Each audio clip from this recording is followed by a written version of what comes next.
Hello, welcome to the Product Manager Thought Collective's video podcast. Today, we're joined by Regan Frye, who is currently Director of Product at Kajabi. If you're a creator, you've probably heard of Kajabi before. It is a platform for creators and entrepreneurs to create, market, and sell digital content. I personally have bought Ethan Evans' class from Kajabi before, and it's really good. With experiences at tech giants like TikTok, Google, and Amazon, Regan brings a wealth of knowledge to the creator economy. So today, we'll explore his journey into product management, the transition between large and smaller corporations, and dive into the world of AI. Hello, Regan. Hey, Ying. Thank you so much for having me. I'm excited to be here. Absolutely. So the first question I usually ask the guests is like, how would you introduce yourself as if you were catching up with an old friend? What are some updates you have maybe over the last 6 months or over the last year? Yeah, so big life changes over the last 6 months. I had my first child 6 months ago, so that is definitely a new life change. Moved up to Seattle, Yes. switched jobs from TikTok to Kajabi, where I focus on helping creators monetize and build a business um, through their creativity. Yeah, absolutely. That's amazing. I feel like that's like the one of the biggest promotion you can get is from a no kid to a parent. That's one of the biggest life change for sure. And then I would love to hear more about your origin story into product management. And I know there are many different paths, right? I started as a software engineer and then somehow found my way into PM. How did you find your track? Yeah, so it's really interesting. I think if you asked me 10 years ago, there's no way I would have predicted that I would be where I am now. After college, university, my first jobs were actually in entertainment production. So I was a production assistant on NBC Universal's TV show called The Office. Some Yes. of you that, you know, are a little bit older might remember that show. It was a lot of fun. Spent some time interning at talent agencies, movie and TV marketing agencies, etc. But then I decided, this is a lot of fun, but where my talents truly lie is in the business side of creativity. Mm, mm. That and being a production assistant, frankly, it's hard to live off that salary. They don't pay super well. It's a lot of fun, but they don't pay super well. So then I got into kind of digital marketing, focusing more on like how do we distribute, how do we get the word out about these films and TV shows that are being made. Mm, And then kind of through that, I got really interested in just testing different things, A/B testing, understanding data, looking at the difference in outcomes if I try this versus that. And I thought that was really cool. mhm, And that led me into like, okay, I'm building these experiences. And I actually really enjoy building these experiences. I enjoy understanding how to improve experiences for users. Um, and at that point, I was in marketing at Amazon. mhm. Um, I joined a program called Reforge, specifically around growth, which is kind of an intersection in between, somewhat in between marketing and product. Mhm, And that really gave me a lot of the tools that I needed to make the transition. And so at Amazon, I switched teams internally from a marketing manager in retail video games to a product manager on the Prime team. And I mm, think, you know, there are two like key things that I see. I think there's three paths into product management. The first is going to business school. Some yep, companies will hire PMs right outside of business school. I think Amazon's kind of one of them. mhm, The more common one that I see is you are in a non-product role, mm, but you are working directly with product managers and you are doing product managery things, taking things off their plate, building a relationship, and ultimately building trust to when a role opens up for a PM, they know you, they are willing to take a chance on you, you have experience in what the role requires. mhm. And that is the most common path that I've seen into product management. And ultimately, that's what I did. That's really cool because you kind of started in the entertainment industry, right? Kind of almost like an OG creator. You work with celebrities, and then you find your way into digital marketing. And then in Amazon, kind of you set up credibility of yourself, right? You prove yourself, hey, you can do product management work, and that's how you transition within Amazon to PM.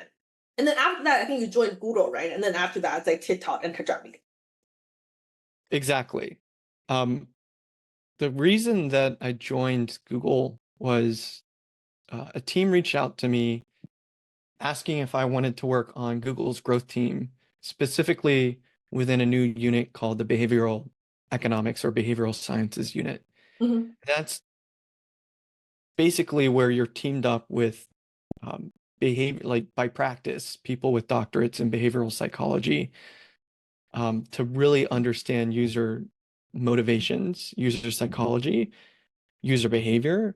And then my role is, working with them to understand that behavior Mhm. and building product experiences that improve a product or help people get, take the actions that they want to take or get the value that they want to take based off some of those interesting psychological principles or just really understanding the way that people are thinking when they're going through products and using them online.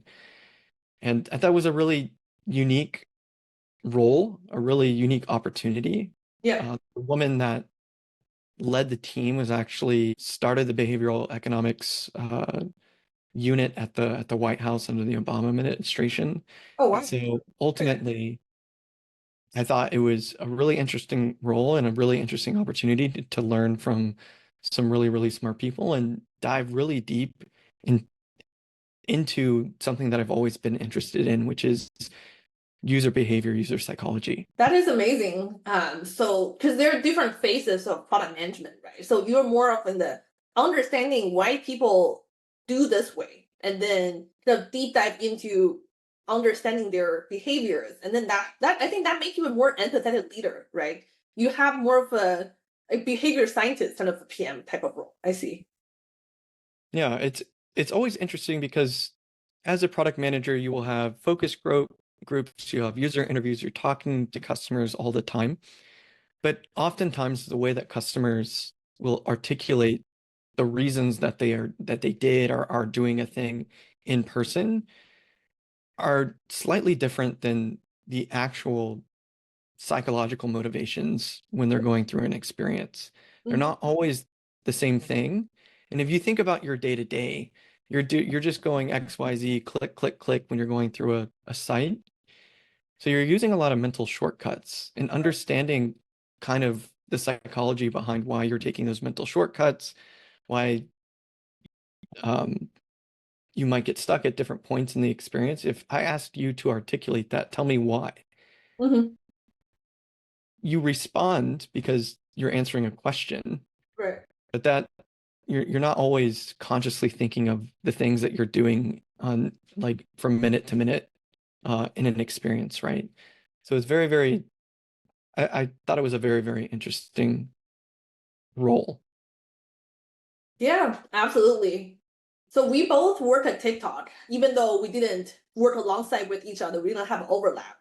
And then now we're both into like a smaller set of companies, right? So you used to work at Amazon, Google, and now you're at Kajabi. So how did you decide the transition that, hey, I want to go from bigger fund level companies to maybe smaller startups? Technically, TikTok is no longer a startup because I was so surprised when I found out they have 100,000 employees. It's like Google size, right? But I guess Kajabi is considered still a startup, right? So how did you decide? Oh, I want to try something new. I want to go from a company with 100,000, six-figure employees to Kajabi. I don't know how large Kajabi is. Maybe a few hundred, a few thousand. So what triggered that decision? And then what do you find that things you kind of enjoy, right? Your day to day as like director of product. Yeah, so when I was at TikTok, that's really when I working into entered specifically into the creator economy, working in the creator economy. And ultimately, my objective as a product manager is how do I create solutions and solve problems for creators? Now, when you work at a major platform like TikTok or YouTube or Instagram, whatever, creators are a big part of your business, but ultimately you are selling ads and that will take precedence over everything else. That's how your business makes money. Right. And so at times the interests of creators and the Hmm. interests of the platform are not always in sync. They're not always aligned. Mm, yeah, yeah, However, I did fall in love with the creator economy because ultimately everyone can be a creator. Anytime you go Google something and get an answer, someone yeah. has created something that gave you that answer. It's not just short form TikTok videos. I think Hmm. everyone can be a creator.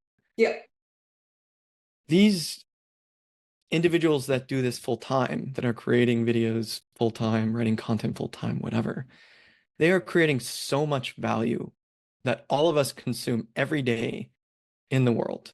yeah, that's true. Ton Yeah. of value, right? Ton of knowledge that they're sharing that is drastically expanded, like the way that we're able to live our daily lives and for the better, I would argue. Hmm.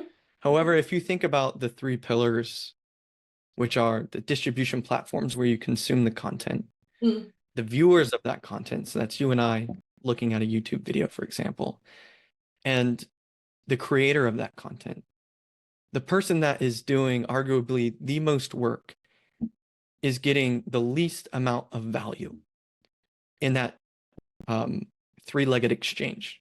yeah. The platform makes a lot of money from ad revenue. You get Yeah. value just being able to consume, for the most part, free content. And the creator is kind of gets the leftovers if there are any. And that is a huge problem in the creator economy and something that I really, really wanted to make my mission that we need to solve this problem. Hmm. And I felt like it's not a problem that I could necessarily solve working at TikTok or working at YouTube or working at one of these major distribution platforms for a variety of reasons. Mm, And so that's why I joined Kajabi, because Kajabi's mission is essentially to solve that problem.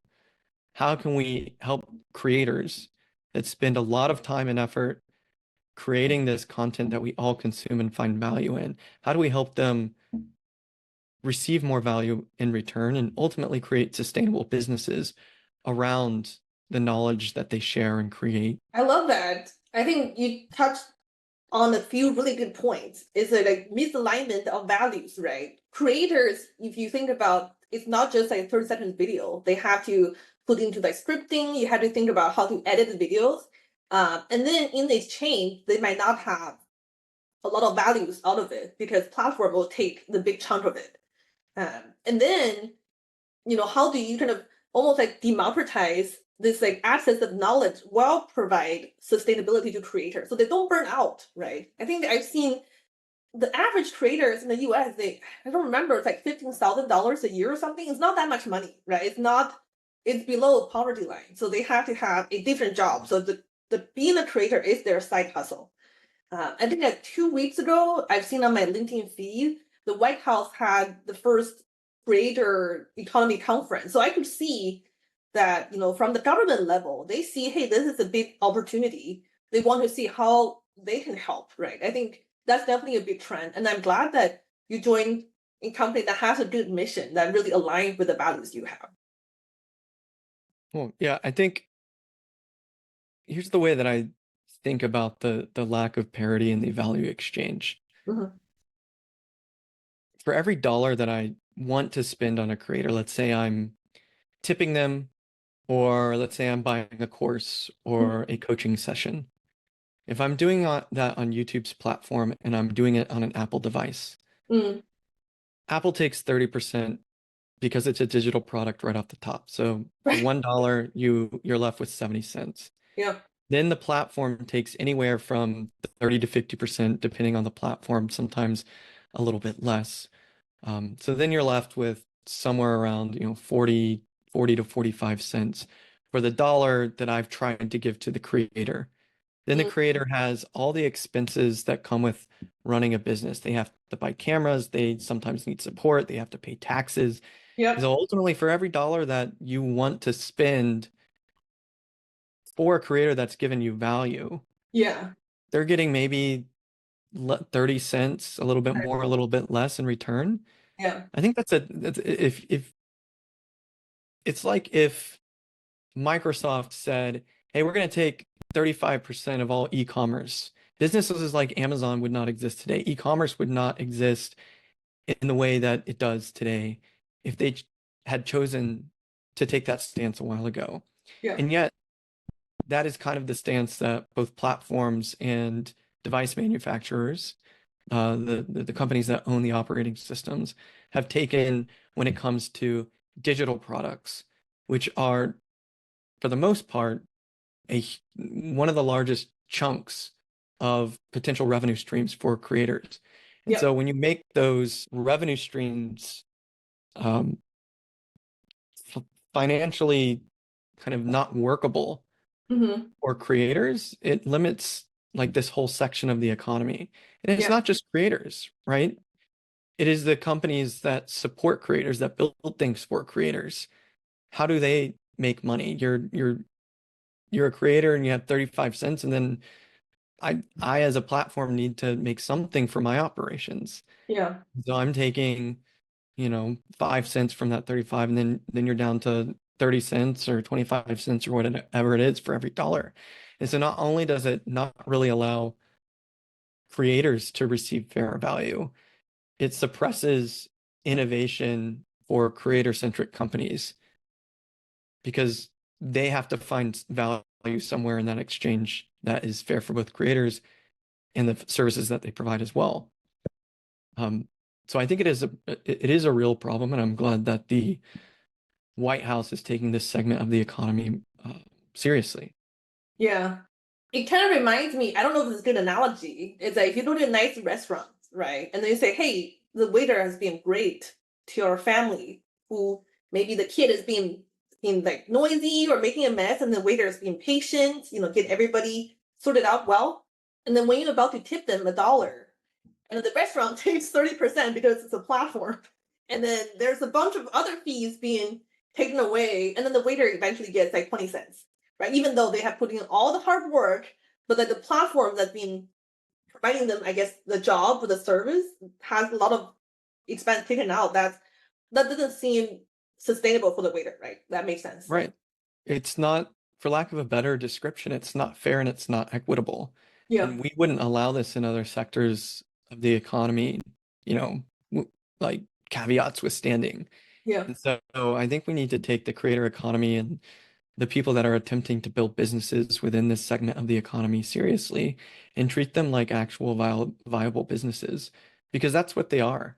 Hmm. Um, there are other things like they don't have access to the same financial tools and financial like loan opportunities that other businesses might have, right? So the more seriously that established institutions take the creator economy, the better it is for creators first and foremost, and then the products and services that support creators. I like that. I think that makes a lot of sense.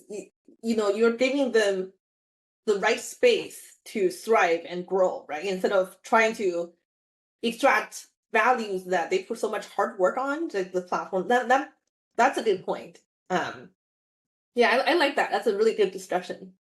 The next question, kind of switching gear a little bit. As the director of product, how do you keep yourself updated with all the AI stuff?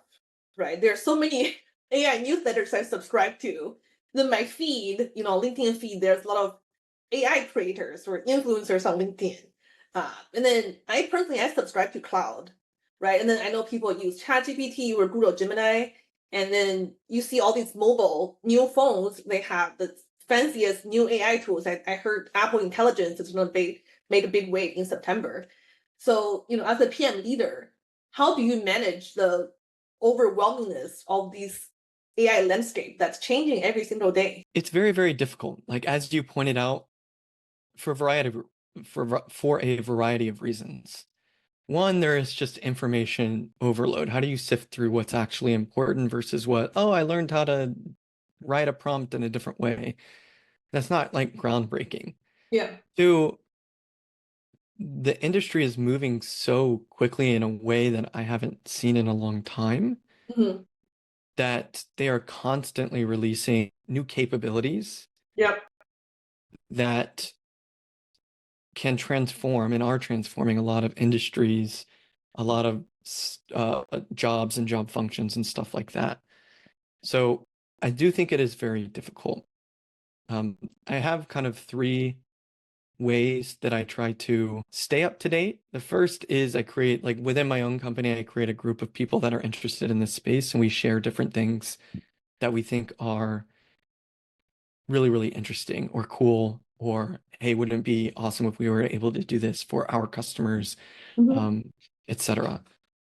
Right. So crowdsourcing amongst like-minded individuals as a group within your company or a group outside of your company, maybe the product management collective. That's number one. Number two, I try to follow the actual thought leaders in the industry Mhm. rather than people that aggregate certain information or people Yeah. that are sharing tips and tricks and stuff like that. Yep. Yep. And then lastly, I try to find ways to, what's the best way to describe it? To filter my news feed, Filter out the to noise. learn, yeah, to throw out the noise and really focus on groundbreaking researcher capabilities that Mm. are truly new and not just a derivation of something that exists. So an example of something that's truly new is, and this is already old, by the way, Mm. Okay. but AI video creation. Yep. Yeah. Right. So for a lot of YouTube creators that use animation and maybe it's a history video and it's a voiceover and they use animations to kind of make it a little bit more entertaining. You could just create video using AI instead of those animations.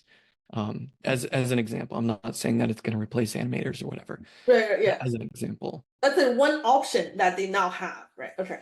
exactly. That's groundbreaking. Hmm. What's not groundbreaking is here is how I manipulated like this series of prompts to do X Yeah. Yeah. because everyone's doing that, right? So I tend, unless it's very explicitly solves a problem that I have, Yeah. I tend not to focus too much on that stuff because as a product director or product manager, I want to see what the capabilities are Mm. and think about future applications, building true products off of these capabilities rather than here's a hacky way to do X, Y, and Z. You cannot build sustainable products with exceptions by just kind of hacking different things together. How do you create true new capability and new product that is defensible, that is valuable, that solves a problem, and that you can do really, really well that others can't do very, very well? That's actually the challenging part. Yeah. So it's more about figuring out what the capabilities are and spending more of your time thinking about their potential applications and how you could do it well and how it could have some competitive moat rather than trying to stay up to date with every little thing, every little, like, this is how you can create different prompts, etc. This That's is, I'm less interested in what everyone else is doing. I'm more interested in how can we build this capability for a use case that solves a problem for our customers in the future. I really agree with that. I think when ChatGPT first came out, I saved a bunch of prompt libraries like for product managers, like here's template, here's like 100 prompts you can use. Now I never use it, right? It's a tool. If I just try to fit my use cases into whatever they provide, it's not gonna work. Right. And the real way to learn is thinking about, take a step back holistically. How does this apply to your customers, to your industry? Instead of, oh, hey, here are 50 prompts, and then let me save that on LinkedIn or Notion. I've done a lot of those, and I realize it makes me feel good, feel productive, but it's not really productive to learn about AI. Do you have any kind of a favorite AI creators or thought leaders on top of your mind that you really like to follow them or recommend, to other PMs? Ooh, that's a good question. Let me follow up with that. I Yeah, can't yeah. remember them off the top of my head. I think one of them's name is Marilee, but I don't want to uh, butcher it. but I do have my list. I'll share Okay. that with you Okay. afterwards, and you can put it in the notes. Yep. Sounds good. Sounds good. Um, the last sort of PM focused question is, do you have any advice for people who want to get into the product management in the creator space, right?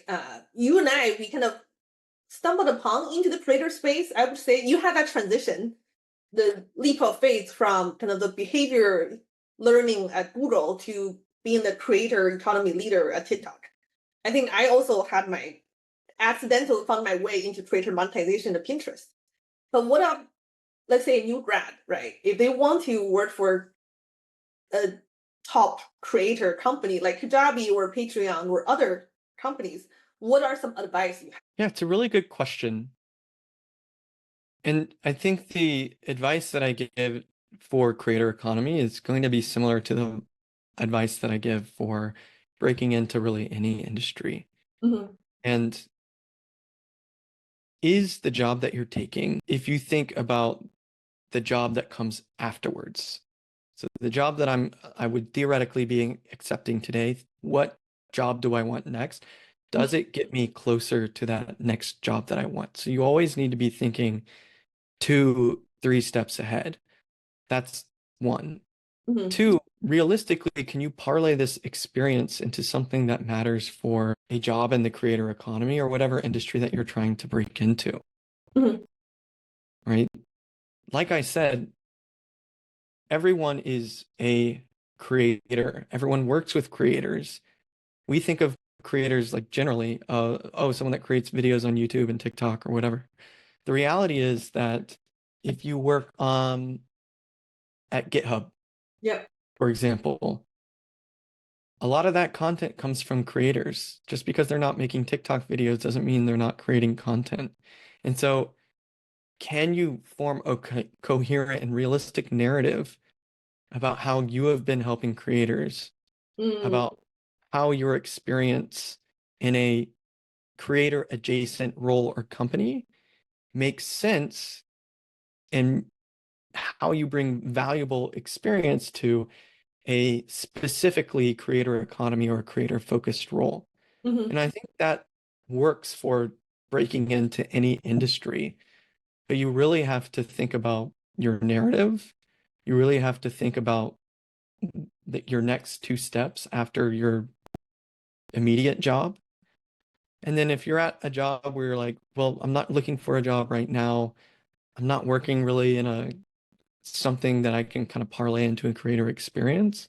Mhm. Start actively within your company or organization, going and seeking those opportunities out within Yeah. your own organization.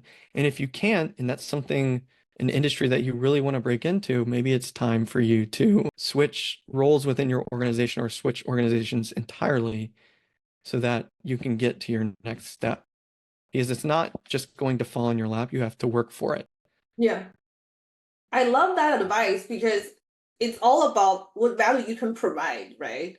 I think, you found your way to switch within Amazon because you have done the work. You know how it works, and then you can prove yourself that you can provide additional values, right? So similar in the creator space, maybe you could have volunteered for an open source project, right? You were somehow, maybe pro bono work or maybe help kind of do some marketing for a small creators, but you have to prove that you have the passion and you have the skills and you have done the work, right? Not just talk the talk, but also walk the walk. So then okay, I'm aligning whatever I'm working on, aligning with my goals where I want to be. That makes sense. That's a really good advice. All right. I give you an example from early in my career. Mm-hmm. So, as I said, I started out in movies and TV. Mm-hmm. I've always enjoyed working in the creative space, whether it's with YouTube and TikTok creators or people that are making like Netflix shows, Yeah. etc. Right? That space generally appeals to me. So when I was deciding to move into product at Amazon, one of the reasons that I chose the Prime team, knowing that I'm really interested in movies and TV and creativity and stuff like that, thinking about my next step, if I join the Prime team, there is Prime Video. Yep. And if I join the Prime team, I'm going to be working with people that are on Prime Video. and I'll be well positioned to potentially make relationships with folks on that team and join that team. And then within the Prime Video organization, depending on what it is I want to do, I can attack it as step number 2 or 3, Mm-hmm. right? So it's an example, like obviously things changed for me, but that was the plan. And you kind of have to think multiple steps ahead Yeah. to try and get where it is that you want to be. Because if you're accepting a job that doesn't get you to that second step that you actually want, you are wasting your time. Right. Yeah. That's very true. You feel like you have a personal North Star, right? You know, maybe it takes weeks, months, years to get to that North Star. You could zigzag. Some people might have a step back, but eventually you have to move towards the right direction, right? You can't lose focus, but as long as you're moving towards that goal, eventually you'll get there. Exactly. Just think 2 steps ahead, Yep. and you have to work at it, have grit, have determination, and you can do it. Yeah, absolutely. Right. One bonus question, since I work at Stitch Fix, I actually got this dress from my fix. Um, so what is your favorite clothing brand? I think this will be incorporated into all my future podcast questions. Just like, as a product leader, what's your favorite clothing brand? So I actually think this is a really fun question. I know when people look at me, they say style. They think style, right? Um, I'm just kidding. I have no style. And because of that, I do have a favorite clothing brand. It's Bonobos. Oh, okay. I Okay. go there, they give me some measurements, Yep. whatever. I get a plain solid color t-shirt, Yep. solid color like jeans or pants or whatever. They fit great. No fluff. I can just order more again when my baby spits up and ruins one of them in the mail. It fits perfectly again. I don't have to think about anything. I just have a Yeah. row of different colored t-shirts in my drawer. Fit great, easy. That's why I like it. That's brilliant because it fits, right? First of all, you got that. It's not like product market fit, but product body fit, right? And then let's say maybe your style is minimalist, right? You want to have a good sense of taste, but you don't want to do like extra fluffy fluff, right? Because everybody's busy. And then that's a really good business model they have. And then you can just change colors, different occasions. Yeah, I have to check that out for my husband. Yeah. Because he's I'm been wearing a lot of company t-shirts.